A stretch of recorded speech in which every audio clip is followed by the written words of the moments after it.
Bismillahirrahmanirrahim. Assalamu alaykum, hurmatli ko'ruvchilar. Istiqlol kundalik xabarlarini ko'rishinglarni qarshi olamiz. Men Abdullah Yalqin. Programmamizda vatanimiz Sharq Turkiston va dunyo kun tartibidagi eng muhim xabarlarni huzuringizga sunamiz. Qadamsizda qitinglar ekranimizda bo'lsin.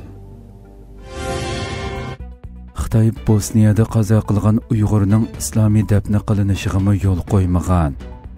Bu yil may oyida Bosniya Hersegovinaning poytaxti Sarayevoda tuyuqsiz qazo qilgan Ahmadjon Ahadning o'limi va Xitoyning uning dafn ishlariga qo'l tiqishi muhojiratdagi Uyg'urlar orasida g'ulg'ula qo'zg'agan edi. Yaqinda uning Xitoyning aralashishi bilan dinsizlar qabristonligiga untinsiz ko'mib va qabrisiga Xitoycha talaffuzdagi ismining yozilishi yana bir qatim g'azab nafrat qo'zg'adi.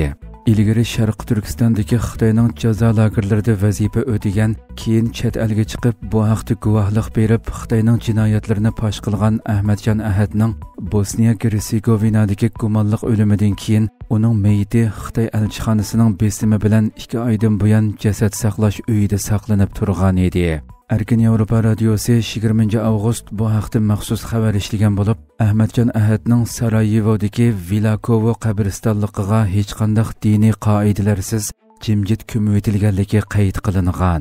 Ma'lum bo'lishicha, mazkur qabristonlik musulmonlarning qabristonligi emas ekan. Kishining g'azabini qo'zg'aydigan yana bir nuqta bo'lsa, uning qabri taxtasiga Xitoycha talaffuzdagi Ay Xayti degan ism yozib qo'yilgan. Xabarda Xitoyning uning mayitini Uyg'urlarga topshirib berishga va islomiy yo'sinda dafn qilishga to'salg'i bo'lganligi, 2 oydan ortiq jasad saqlash uyida saqlagandan keyin Pokop ismli bir dafn shirkati tarafidan elib ketilganligi, bir kundan keyin Ahmadjon Ahadning mayitining shirkat ishchilaridan boshqa hech kim qatnashmagan holda untinsiz ko'mib qayd qilingan. Ahmadjon Ahadning gumonliq o'limi Xitoyning Sharq Turkiston xalqiga qaratgan turli jinoyatlarni fosh qilgan bo'lib, xususan chegara halqib bostirish, islomiy yo'sinda dafn qilishga o'xshash butun diniy faoliyatlarni cheklash, Uyg'urcha ism familiyasini to'g'ri ishiltish huquqini cheklash qatorliq bir turkum vahshiyona jinoyatlarni xalqaro jamiyatga yana bir qatim tunutdi. Xitoy Shanxay hamkorlik tashkiloti yig'inidan foydalanib ta'sirini kuchaytirmoqchi.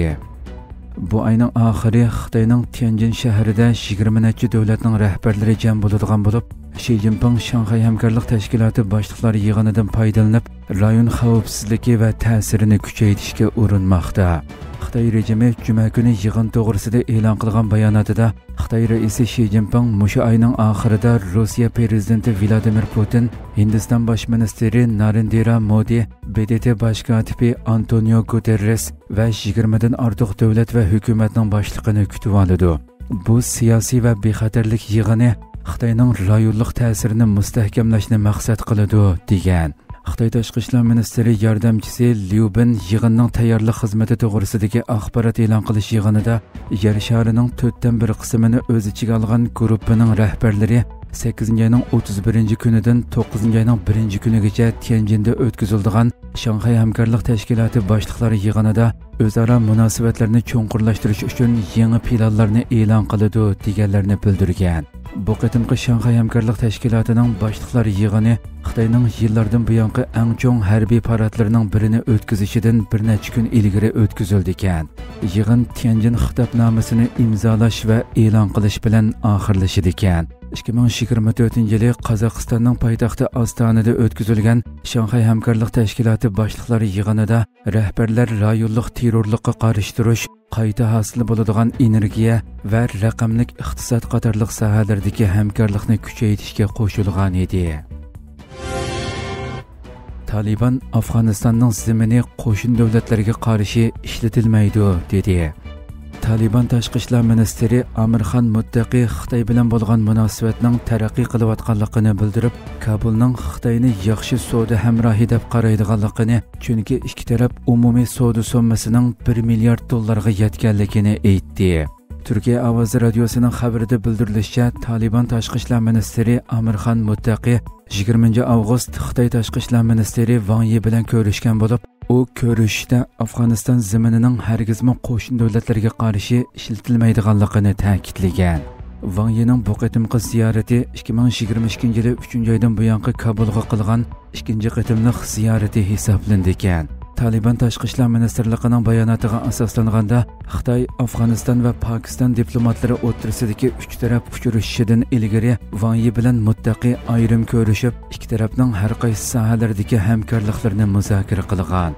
Bayonotda muttaqining Afg'oniston bilan Xitoy o'rtasidagi iqtisodiy hamkorlikni kengaytirish, bo'libmi qatnash, banki va savdo tangpunliqi sohalarida amaliy takliflarni o'ttirg'a qo'yganligi qayd qilingan. Navbatda Xitoy bir balvoq bir yo'l planining muhim turi bo'lgan Xitoy-Pokiston iqtisodiy koridorini Afg'onistongacha kengaytirishga urinmoqda.